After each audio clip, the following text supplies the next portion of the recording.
Invitées sur le plateau de Quotidien ce mardi 23 mai, Elena Nogueira et Mareva Galante ont évoqué leur début en tant que mannequin et Miss France.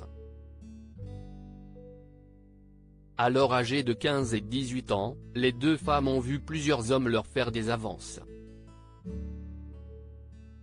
Ce mardi 23 mai, Yann Barthès recevait Elena Nogueira et Mareva Galante sur le plateau de Quotidien. Amies depuis plusieurs années, les deux femmes assurent actuellement la promotion de Paris Tahiti, un album dans lequel l'ancienne Miss France interprète des chansons en hommage à son île natale et écrites par la demi-sœur de Lio. Aujourd'hui respectivement âgées de 44 et 54 ans, l'ex-reine de beauté et la comédienne ont eu des trajectoires similaires au début de leur carrière. Si Elena Nogueira a quitté la Belgique à l'âge de 15 ans pour évoluer en tant que mannequin à New York, Mareva Galante, elle, a quitté la Polynésie pour rejoindre Paris à l'âge de 18 ans.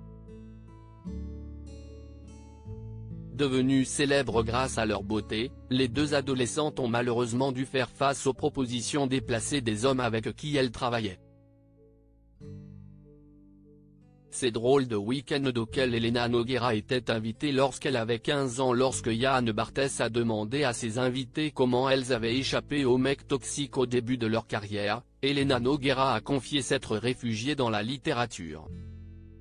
« Moi j'avais la littérature. J'aimais lire et je restais avec mes livres à la maison. La littérature m'a sauvé parce que quand j'étais invité à des drôles de week-end, les messieurs, les patrons d'agence qui étaient très beaux gosses parfois, disaient « Viens ce week-end si tu t'ennuies dans ma villa ». Et je photographiais la villa, je voyais des messieurs, même s'ils avaient 30 ans je les voyais vieux, avec des cigares, des filles qui bougeaient. Je me disais, Kundera, Milan Kundera, écrivain tchèque du début du XXe siècle, note de la rédaction, dans ma chambre ça va être super, a-t-elle confié.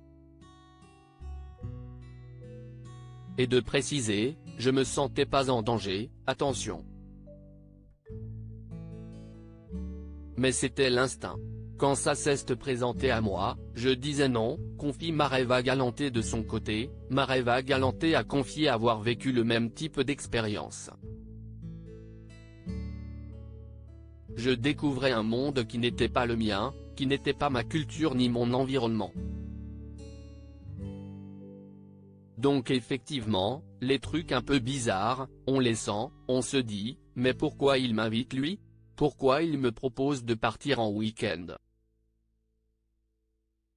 Honnêtement, je n'ai pas été souvent amené à rencontrer ce genre de situation mais quand ça s'est présenté à moi, je disais non. Je suis quelqu'un d'assez sauvage en plus donc je pense que ça m'a préservé, a déclaré celle qui partage aujourd'hui sa vie avec Arthur. Et de conclure, ma culture du bout du monde a fait que j'étais différente et que je n'avais pas l'ambition d'aller à tout prix dans des choses qui ne me ressemblaient pas et qui allaient peut-être me perdre donc je suis resté fidèle à qui j'étais. À lire aussi personne ne peut imaginer, Mareva Galante nostalgique, elle dévoile d'anciennes photos de son sacre de Miss France.